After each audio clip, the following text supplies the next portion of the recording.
시골 서당의 훈장에게 곶감 한 접이 선물로 들어왔습니다. 그래서 애들이 보면 먹을까 싶어서 다락에 넣어두면서 야, 이거 먹으면 죽는다. 그러니 아예 손도 대지 말아라.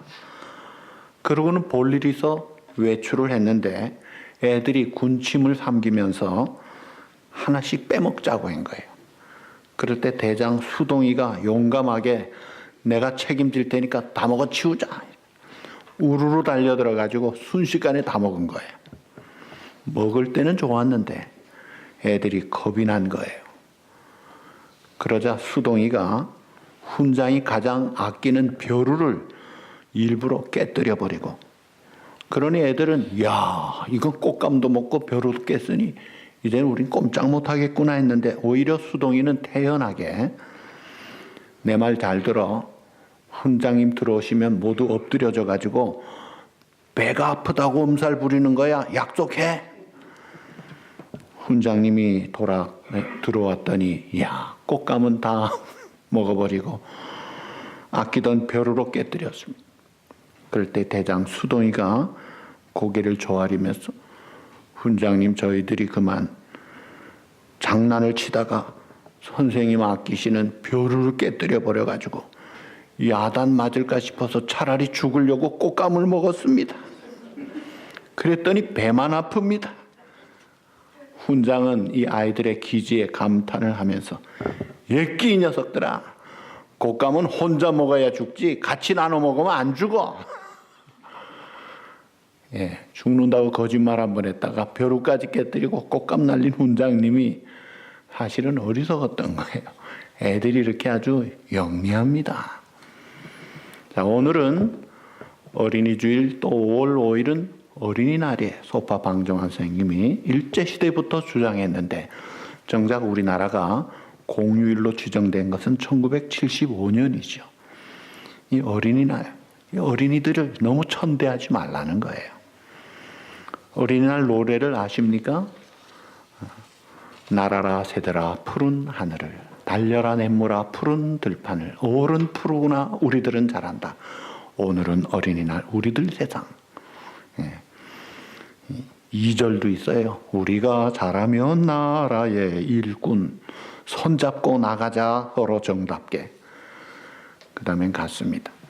윤석중 작사, 윤구경 작곡. 자, 이 어린이들이 잘 자라야 되는 거예요. 우리의 미래예요. 우리 조집사님 기도대로 우리 미래가 자녀들입니다. 자, 이 땅에 우리를 구원하러 오신 구주 예수님이 가는 곳마다, 또 예수 그리스도의 십자가 부활의 복음이 가는 곳마다 항상 환영받은 것은 아니었습니다. 심지어 예수님이 오래 사셨던 고향 사람들은 예수님 좀 안다고 오히려 무시했어요. 뿐만 아니라 그 당시에 어른이라고 하는 바리새인 지도자들은 예수님을 공개적으로 박해합니다. 그럼에도 불구하고 이 복음을 잘 받은 사람들이 있었어요.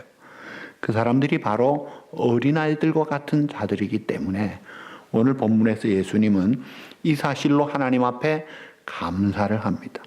천지의 주제이신 아버지여, 이것을 지혜롭고 슬기롭다고 하는 자들에게는 숨기시고 오히려 어린아이들에게는 나타내심을 감사하나이다. 이 지혜롭고 슬기 있는 자들은 잘 모르는데 오히려 어린아이들에게 나타내시는 이 하나님의 방법, 어떻게 보면 인간적으로 좀 어리석은 방법이 아니냐, 십자가의 도가 어리석은 것 같은데 그게 최상의 방법이더라는 거예요. 복음은 눈멀고 어리석고 어두움에 있는 자들을 향한 것입니다. 마치 병든 자에게 의사가 필요하듯이. 그렇다고 해서 복음이 지혜롭지 못한 게 아니에요. 복음이 지성이 부족한 것이 아닙니다. 예수님 말씀대로 누구에게 복음이 가려져 있느냐, 누가 복음을 받지 못하느냐, 예수님께 오지 않는 자예요. 마음밭으로 비유한 4가지 마음밭의 첫 번째가 길가밭이라고 있어요. 이 길가는 사람들이 많이 다녀서 단단하게 굳어져 있기 때문에 이 씨앗, 생명의 복음의 씨앗이 들어가지도 않습니다. 소위 애들 말로 씨도 맥히지 않는 그런데다가 새가 채먹어버렸기 때문에 들어갈 여지가 없어요. 그러니까 마음이 딱 굳어져 있는 사람들. 자, 그 사람들이 누구냐? 세상적으로, 인간적으로 지혜롭다고 하는, 슬기롭다고 하는 자들을 예수님은 지금 그렇게 부르고 있는 거예요. 5 더하기 5가 뭐예요? 알면서도. 5 곱하기 5는 뭐예요? 예, 한 사람만 아는 게 아니잖아요. 다 알아요. 아이고, 내가 그 정도 구구단 잘 알지. 여러분, 산수 잘하고 구구단, 암기 이런 거 잘한다고 하나님의 일, 신령한 일을 압니까? 그건 다른 문제예요. 세상적으로 IQ 있고 공부 좀 했다고 해서 하나님의 복음을 압니까? 천만에요. 그렇지 않습니다.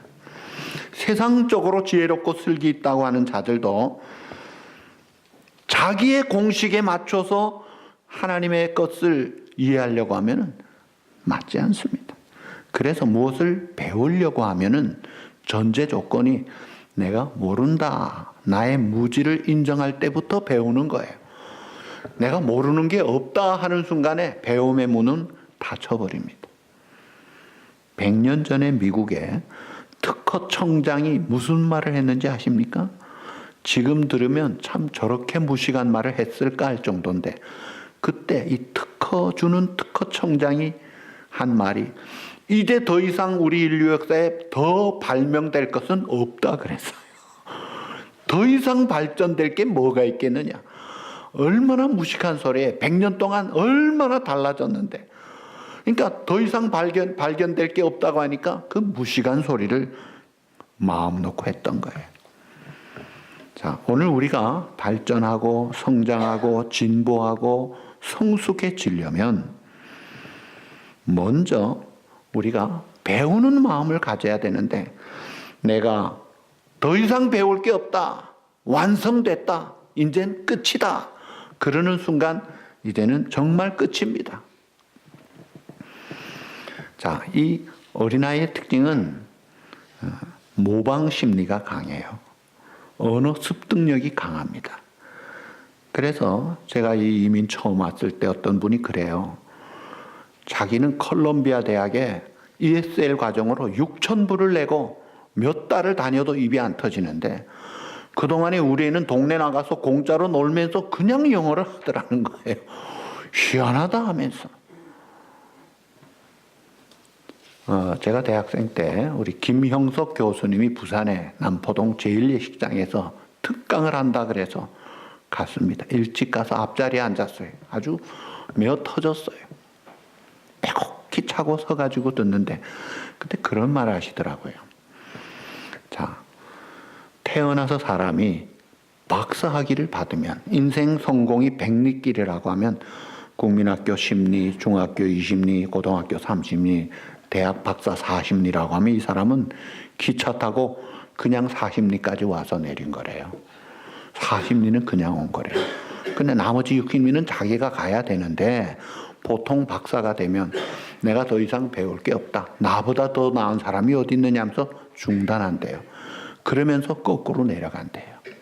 그런가 하면 나는 배운 게 없어, 가방끈이 없지 않은 사람은 계속 잘한다는 거예요. 그래서 더 앞서더라는 거예요. 그러면서 그 70년대에 우리나라 경제 부분에 가장 발전된 10명을 공로 포상을 했는데, 그 10명의 특징을 보니까 1명이 국민학교 졸업이에요. 그리고 9명은 중퇴하거나 무학자들인데, 그러니까 이 가방끈이 없는 사람들이 열심히 노력해서 경제 부분에 백리길을 가더라는 거예요. 그러면서 자기가 사는 신촌에 대학들이 많기 때문에 대학 부인들 모임들이 많은데, 그 중에 특별한 3사람 모이는 모임이 있었대요. 그 모임의 특징은 가방끈이 없는 사람들이었대요. 남편은 대학 박사를 받고 교수를 하지만 부인은 공부를 하지를 못해서 그 3사람이 모여서, 한 사람은 그림을 그리고, 또 한 사람은 붓글씨를 쓰고, 또 한 사람은 글을 쓰는데, 한 20년 지나고 나서 보니까 그림 그리는 사람이 국전에 입선을 하고 아주 탁월하게 되면서 그 당시에 그 교수님 말씀이 이 부인들이 지금 현재 남편들보다 더 유명하고 돈은 훨씬 더 잘 봅니다. 가방끈이 문제가 아니더라는 거예요. 열심히 노력하니까 계속 잘하더라는 거예요. 그래서 우리가 살면서 늘 배우고자 하는 마음이 있을 때 이게 늘 채워지기 쉬운 마음인데, 예수님이 어린아이들에게 나타내심을 감사하다는 말이 늘 채워질 수 있는, 나는 모르는 게 많아 하는 그 마음을 가질 때 배우는 거예요. 잘하는 거예요. 그래서 사도 바울이 내가 아직 잡은 줄로 여기지 아니하고 앞에 있는 것을 잡으려고 표대를 향하여 부름의 상을 위하여 달려가노라. 그가 노년의 옥중에서 성숙할 때도 계속 달려갔던 이유가 잡았다 생각하지 않았기 때문에 그렇다는 거예요. 그래서 참 제가 배웠고 존경하는 박윤선 목사님은 그 자기 한성교회 계실 때 그 전도사님이 설교를 해도요, 아멘을 제일 잘하시는 분이라고 김우한 목사님이 그러시더라고요. 이야, 참, 그 얼마나 귀한 모습이에요. 그러니까 예수님께서 이렇게 어린아이를 지금 높이는 이유가 마태복음 18장 1절에 보시면 제자들이 자기들이 서로 크다고 으뜸이다고 막 자랑하고 있었어요. 자, 그 제자들이 예수께 나와 이르되 천국에서는 누가 큽니까? 내가 크지요. 서로 잘났다고 할 때에 그때 예수님이 한 어린아이를 불러 세우시고 하시는 말씀, 진실로 너희에게 이르노니 너희가 돌이켜. 이 돌이켜란 말이 뭐예요? 정신 차리고 생각 바로 바꾸라는 거예요. 잘났다, 크다, 뭐가 됐다, 있다, 그 생각 버려라. 회개부터 해라 이거예요. 그리고 어린아이들과 같이 되지 아니하면 결단코 천국에 들어가지 못하리라. 누구든지 어린아이와 같이 자기를 낮추는 자가 천국에서 큰 자라. 어린아이의 특징은 자기를 낮추는 자예요. 낮추는 자, 겸손한 자. 애들은 잘 모르기 때문에, 약하기 때문에 그럴 수밖에 없는 상태이니까 또 그렇기도 하지만, 천국에서 큰 자가 되는 길은 올라가는 길에 있는 게 아니라 내려가는 길에 있다는 거예요. 그래서 겸손은 존귀의 앞잡이가 되고, 교만과 거만은 넘어짐과 패망의 선봉이가 되고 길잡이가 되더라는 거예요. 위대함이라는 것은 겸손할 때 주어지는 것입니다. 어떤 한 처녀가 목사님에게 상담을 합니다. 목사님, 제가 요즘 너무 고민하는 문제가 있어요. 내가 늘 죄악된 생각이 늘 있어요. 이걸 어떻게 해야 될지 모르겠어요. 이게 무슨 생각을 하는데요? 했더니 제가 주일날 교회만 오면요, 우리 교인 중에서 제가 제일 예쁘다고 생각하는 생각을 떨쳐버릴 수가 없어요. 이렇게 생각하면 안 되는 줄 알지만 또 어떻게 할 수가 없어요. 이거 어떻게 처리해야 되죠? 목사님 대답하십니다. 자매님, 염려하지 마세요. 그건 죄가 아닙니다. 그거는요, 착각입니다. 착각.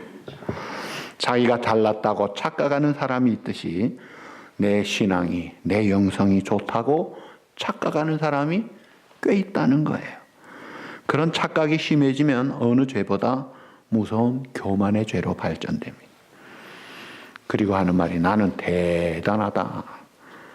그때 그 대단은요, 대가리가 단단하다는 그런 표현이라고 그래요. 나는 잘났다. 그게 아니라는 거예요. 여러분, 자기를 낮추는 사람이 큰 자라. 우리 예수님은 자기를 낮추시되 죽기까지 종의 형체를 가져 한없이 내려가시잖아요. 그런 글을 빌립보 2장 6절에 보면 가장 최고의 이름과 권세와 영광과 명예를 주시더라고요. 그리고 어린아이의 특징은 순수해요. 어린아이는 척하는 태도가 없습니다. 높은 사람인 척, 있는 척, 아는 척, 가진 척, 그런 태도가 없어요. 모르면 모른다고 해요. 그러니까 질문이 많아요. 구름은 왜 하얘요? 하늘은 왜 파래요?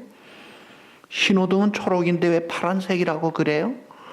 그저 생각나는 대로, 모르는 대로 이야기를 잘해요. 아이들의 특징은 교만이 없는 거예요. 그리고 또 하나는 고민에 빠지지 않습니다.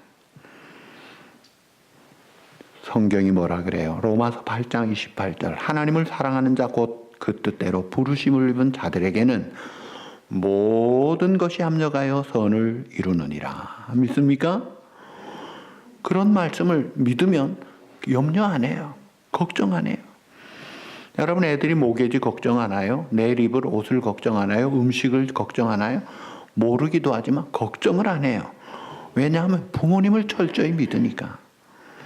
오늘 하나님의 자녀된 우리가 어린아이 같은 믿음을 갖고 이런 로마서 8장 28절 말씀이나 하나님이 승리케 하신다, 패배하지 않게 하신다, 내가 너를 지켜주신다, 이런 말씀 믿으면 철저하게 믿고 나가면 걱정이 없어야 되는데 왜 걱정하느냐 이거예요.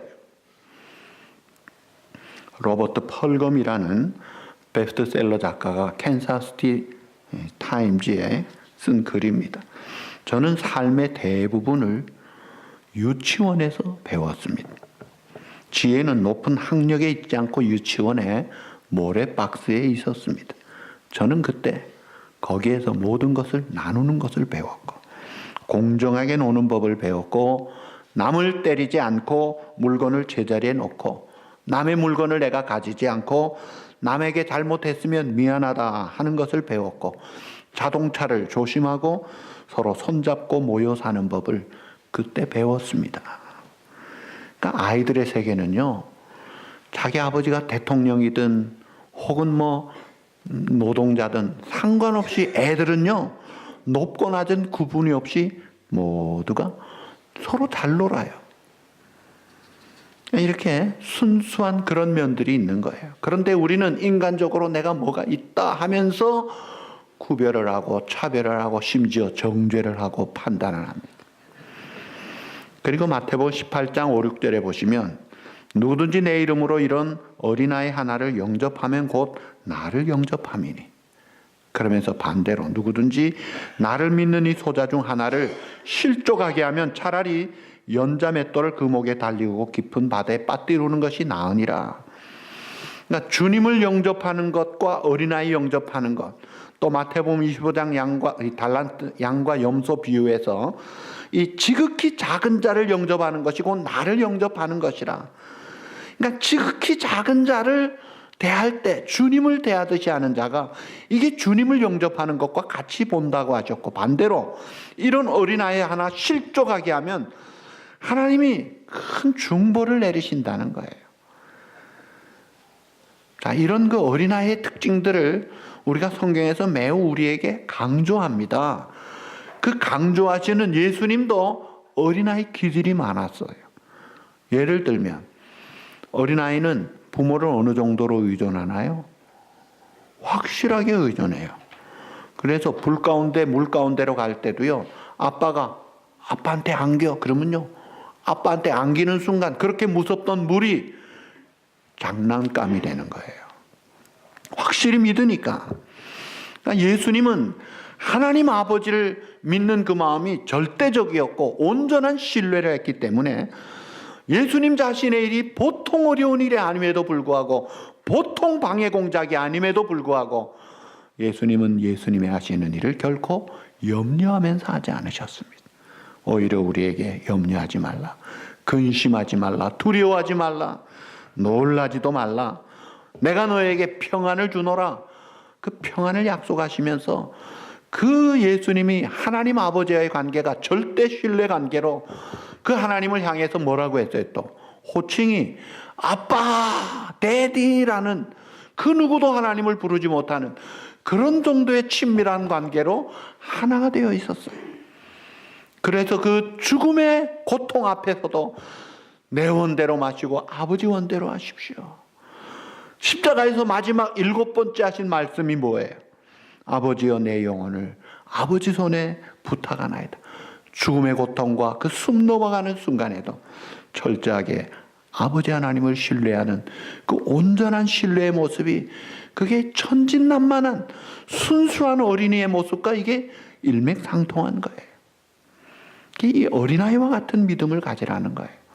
그리고 어린아이는 고통당하는 사람들에 대해서 어른보다 더 동정심이 많습니다. 남자보다는 여자가, 어른보다는 어린아이가 남의 고통에 대해서 더 민감합니다.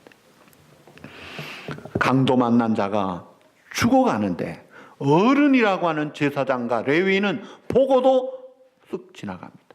아유, 민수기 19장에 시체 만지면 일주일 부정한데 이건 안 돼. 규범이라는 게 있고 자기 생각과 패턴이 있어서 끔찍도 안 합니다. 그러면서 또 안식일 예수님의 제자들이 미리싹 잘라 먹으니까 굶주려 먹는 것은 보이지 않고 문자에 매어가지고 어떻게 안식일을 범하느냐고 할 때 예수님은 다윗이 제사장이 아님에도 제사장 음식 먹었다고 그러면서 자기의 제자들을 옹호하면서, 야, 안식일이 사람을 위해 있지 사람이 안식을 위해 있느냐. 안식일에 선을 행하는 것과 악을 행하는 것 어느 것이 옳으냐. 생명을 구하는 것과 죽이는 것 어느 것이 옳으냐.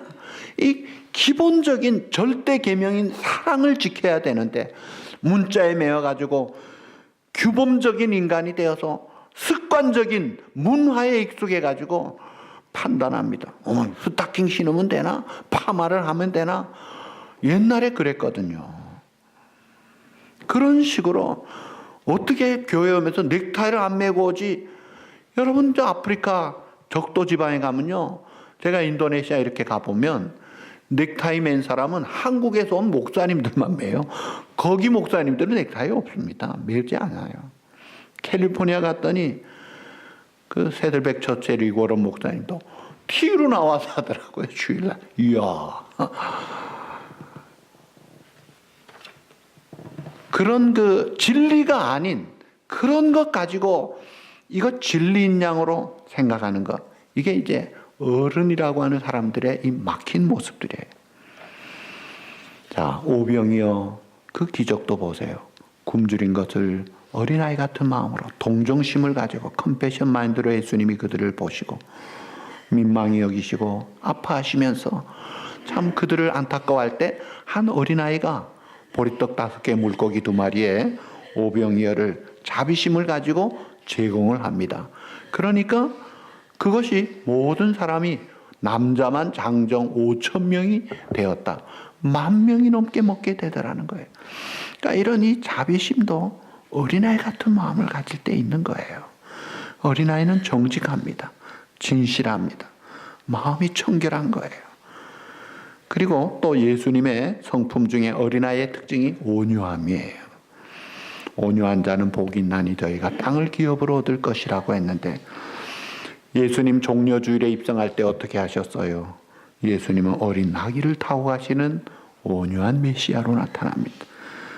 스가랴서의 말씀대로 시온의 딸들아 내 임금이 오신다. 그는 겸손하여 암나귀를 타시고 멍에 매는 짐승의 새끼 어린 나귀를 타고 오신다는 거예요. 이 자기를 낮추는 태도가 어린아이의 특징인데 예수님이 뭐라고 그랬어요? 자기를 낮추는 자가 천국에서는 어떤 자예요? 큰 자다 이거예요. 낮은 데를 부담 없이 즐거워할 줄 알아야죠. 그런데 보면은 잔치에 상석을 좋아하고 회당에 상좌에 앉으려고 그러고 시장에서 문 안 받고 사람들로부터 라비어, 선생님 소리 듣기 좋아하는 그런 서기관들과 바리새인들은 우리 예수님이 추놈하게 꾸짖잖아요. 그들과 대조적으로 겸손하신 예수님은 이 땅에 자신을 종처럼 낮추시고 뿐만이 아니라 종으로 사신 거예요.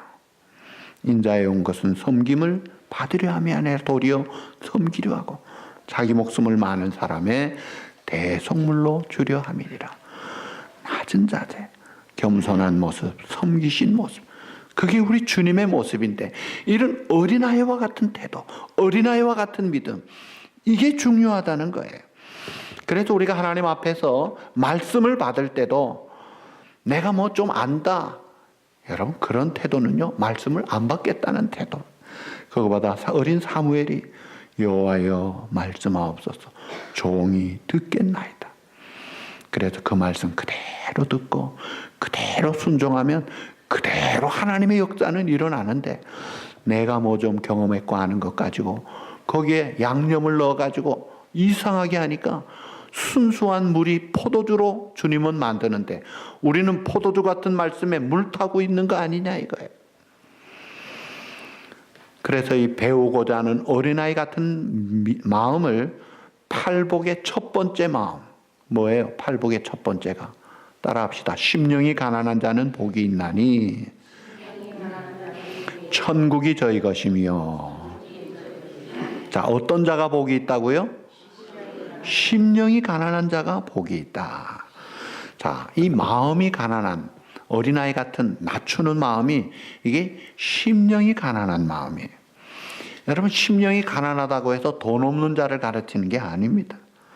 천주교에서는 청빈이 복이다라고 가르쳐요. 그런 면이 강합니다.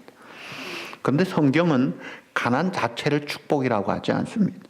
오히려 구약의 많은 구절은 물질적인 축복을 축복으로 강조하는 면들도 많이 있어요. 그러니까 물질이 없다고 심령이 가난한 자는 아닙니다. 어떤 사람이 심령이 가난하느냐? 무식한 사람이 심령이 가난할까요? 머리가 텅 빈 사람이 복이 있다라고 할 수 있습니까? 물론 때로 모르는 게 약이에요. 또 무식하면 더 복을 받을 수도 있어요만은 항상 언제나 그런 것 아닙니다. 오히려 무식한 자도 하나님 앞에서 또 복음 앞에서 무식할 수 있어요. 성경을 많이 아는 사람일수록 참 그 하나님의 신비함과 풍성함에 고개를 숙이는데, 아무것도 모르면서 하는 말이 내가 성경 모르는 게 없다고, 전공이라고, 박사라고, 이거는요 정말 무식한 거예요. 제가 신학교 때 설교학을 가르쳐 주시고 참 존경하는 우리 박희천 목사님, 그분이 그런 말씀을 하시더라고요. 성경을 100독을 하고 나니까 성경이 좀 보이더래요. 200독을 하니까 오히려 더 희미해지고, 우리 가르칠 때 800독을 하셨는데 800독을 하고 나니까 이게 뭔지도 모르고 신비한 에베레스트 산에서 손가락으로 깔짝대는 것 같더라고. 그분이 우리 교회 오셔서 집회를 며칠 하시고 그 성도들에게 얼마나 참 성경 말씀을 간단하게 확실하게 증거하시면서도 내가 하나님 앞에 서니까 너무 작더라는 것을 갈수록 더 느끼는데, 모르는 사람일수록 무슨 박사라고 하는 거예요. 여러분, 그렇지 않잖아요. 하나님의 것을 우리 피조물 인간이 어떻게 다 알겠어요. 그러니까 이 무식한 사람도 하나님 앞에서 교만할 수 있습니다. 무식한 사람의 전도해 보세요. 당신 배웠다고 하면서 헛배웠군, 그렇게 믿을 게 없으면 내 주먹 믿어라, 이런 식으로 나오고 안 받아요. 그리고 또 어떤 사람이 심령이 가난한 자냐? 용기 없는 사람이 심령이 가난한 사람입니까? 아닙니다. 사도 바울은 심령이 가난한 자로 내가 아직 잡은 뜰로 여기지 아니하고 달려갔지만 그는 얼마나 용기 있고 담대하게 살았어요. 다윗도 무척 겸손했지만 그는 얼마나 씩씩하고 담대했는지 모릅니다. 용기 없는 사람이 심령이 가난한 사람이 아니에요. 또 심령이 가난한 사람이 누구예요? 자기 스스로 내가 겸손하다 라고 생각하는 척하는 이 짐짓 겸손, 거짓 겸손, 그것도 아닙니다. 심령이 가난한 자란, 쉽게 말하면 하나님 앞에서 자신을 돌아보는 자예요. 진짜 겸손할 수밖에 없는 그 위치에서 진정 하나님 앞에서 내가 나는 아니구나, 내가 너무 약하고 부족하고 참 하나님의 은혜 아니면 안 되구나. 그래서 십자가의 주님을 한번 만나보시라는 거예요. 그분을 묵상해 보라는 거예요. 하나님과의 관계에서 하나님 앞에 가까이 한번 가는 체험을 해보라는 거예요. 깊이 묵상하고, 주님, 내가 주님 한번 뵙고 싶어요. 십자가의 주님 한번 만나면 좋겠어요. 한번 만나보세요. 어떤 현상이 일어나는지. 대성통곡이 나옵니다. 너무나 더럽고 부끄럽고 미안하고 누추한 모습들이 발견되는 거예요. 너무 고맙고 감사한 것이 나오는 거예요. 그래서 이 하나님 앞에서 내가 정말 아무것도 아니구나를 깨달을 때 이 사람이 심령이 가난한 거예요. 진짜 겸손한 모습이에요. 그 모습이 이게 귀한 거예요. 누가복음 18장에 그런 모습이 나옵니다. 세상적으로는 세리로 돈 많이 착복해서 부자가 됐는데 깨달은 게 있어서 하나님 앞에 나올 때 바리새인들은 이것도 잘하고 저것도 잘하고 가진 게 많고 저 세리와도 같지 않음을 감사하다고 참 건방지게 교만한 그런 모습을 할 때 그 기도는 응답받지 않았지만 세리는 참 정말 죄를 지었잖아요. 민족 팔아먹고 돈 욕심에 그냥 얼마나 잘못했겠어요. 그런데 하나님 앞에 깨닫고 감히 하나님 앞에 앞으로 나가지도 못하고 고개를 들지도 못하고 하나님 아버지 나를 불쌍히 여기십시오. 나는 죄인이로소이다. 그럴 때 예수님 말씀 그 세리의 기도가 하나님이 받으셨다. 그게 하나님이 받으시는 모습이라면 우리가 이 세상의 표준, 인간적인 표준 가지고 그렇게 살 것이 아니라 예수님이 바라보시는 표준, 이 성경의 표준을 가지고 나아가자 이거예요. 마틴 로이드 존스 목사님은 산상보훈에서 이 세상의 표준과 예수 그리스도를 믿는 사람들의 표준은 근본적으로 달라야 된다고 강조하고 있습니다. 이사야 57장 56절에 보시면 57장 5절 하반절 하나님은 통회하고 마음이 겸손한 자와 함께 거하시나니 이는 겸손한 자의 영을 소성케 하며 통회하는 자의 마음을 소성하게 하려 함이라. 하나님은 지극히 높으신 하나님이시지만 지극히 낮은 자와 함께 거하시더라는 거예요. 우리가 그 하나님 앞에서 겸손해야 합니다. 이 세상에서 쌓은 보잘것없는 거 가지고 하나님 앞에서 내어놓으려고 하지 마십시오. 하나님 앞에 내가 쌓은 공로를 가지고 하나님 앞에 나아가지 마십시오. 교회 수십 년 다니고 많은 일을 하고 헌금 많이 하고 봉사 많이 하고 귀한 일입니다. 그러나 그것이 하나님 앞에 내놓을 수 있는 공로는 아니에요. 왜냐하면 다 하나님의 은혜가 없었으면 불가능한 것들이기 때문에 하나님의 은혜로 된 것이에요. 그래서 많이 봉사하고 수고했으면 은혜를 더 받은 자로 빚진 자의 마음을 가지고 더 겸손히 더 감사해야 되는 거예요. 내가 이 교회 공로자다 이렇게 생각하지 마십시오. 교회 공로자는 없습니다. 하나님의 은혜로 되는 것이기 때문에. 그렇다고 나는 이 교회 쓸모없는 찌꺼기다 이렇게 생각하지 마십시오. 왜냐하면 하나님 앞에 쓸모없는 자는 한 사람도 없습니다. 나는 이 교회 주인이다 그렇게 생각하지 마십시오. 교회 주인은 하나님이세요. 내가 청지기로 책임감을 가지고 할 일은 감당해야 되지만 교회는 하나님의 교회다 이거예요. 사람의 교회, 내 교회가 아니에요. 그래서 누구든지 인간과 자기의 공로를 가지고 하나님 앞에 자랑하려고 내놓지 말라는 거예요. 우리가 피조물임을 기억하고 하나님 앞에 서보십시오. 내가 죄인이었던 것을 생각하고 하나님 앞에 서보세요. 하나님의 값없는 선물로 은혜로 구원받고 은혜로 산다는 것을 기억하고 하나님 앞에 서보세요. 우리는 이 세상의 것에 대해서 너무 많은 평가를 하면서 하나님 앞에서 착각하고 교만에 빠지지 말아야 합니다. 보면 세상에서 교만할 거리가 있는 자가 하나님 앞에 겸손하기가 더 어려워요. 공부 많이 한 학박사들, 권력 있고 돈이 있고 인기가 있고 이런 사람들이 하나님 앞에 겸손하기가 사실은 더 어렵습니다. 내가 만약 그런 자라면 하나님 앞에서 더 조심해야 됩니다. 왜냐하면 하나님께서 그런 자에게 더 무거운 책임을 주셨다는 것을 명심해야 되기 때문이죠. 따라합시다.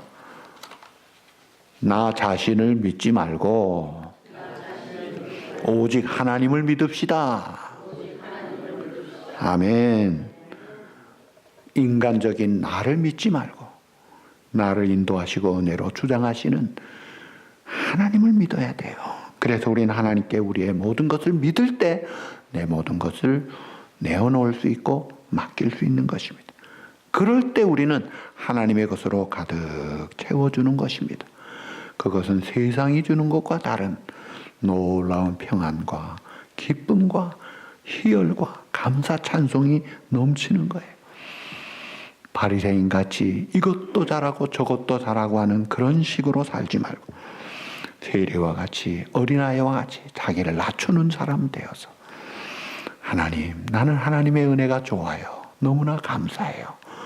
그러면서 천국 백성으로 살아가는 복된 어린아이 같은 믿음의 장본인들이 바로 여러분이 되시기를 주님의 이름으로 축복합니다.